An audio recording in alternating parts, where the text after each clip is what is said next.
کوئی معافی مانگنے آ جائے تو دیر نہ کرنا، فوراً معاف کرنا، اور تم سے خطا ہو جائے تو معافی مانگنے میں دیر نہ کرنا۔ کوئی تم سے زیادتی ہو جائے تو معافی مانگنے میں دیر نہ کرنا، اور تم پر زیادتی کر کے کوئی معافی مانگنے آ جائے تو معاف کرنے میں دیر نہ کرنا۔ اللہ کی رحمت تم ایسے چھاؤں میں لے لے گی۔ دل کو صاف رکھو، بے حساب جنت میں جاؤ گے، بغیر حساب جنت میں جاؤ گے۔ دلوں کو صاف کرنا سیکھ لو۔ اپنے دل کو جھاڑو سے دیکھو نا، اگر ہم اپنے گھر کو صاف نہیں کریں گے تو کتنا گندا ہو جائے گا، اور صاف کریں گے تو چمکدار ہو جائے گا۔ دل تمہارا گھر ہے، اس کو اللہ نے اپنے لیے پسند کیا ہے، اس کو صاف کرو صبح بھی شام بھی۔ یا اللہ میں کسی سے ناراض نہیں۔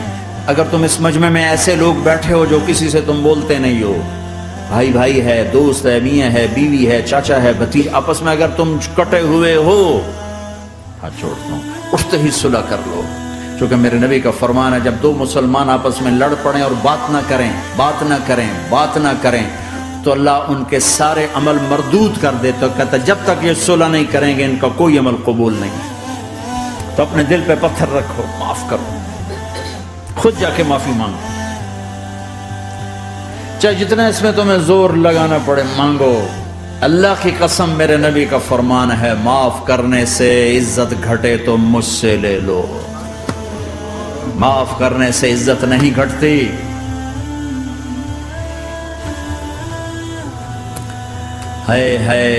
ایک بچے نے معافی مانگی اور ماں اس کو کہہ رہی تو اتنا بے غیرت ہو گیا ہے کہ تو نے معافی مانگی۔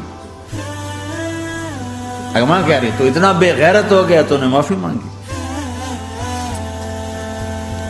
ماؤں کا یہ سبق ہوگا تو اولاد کیا کرے گی؟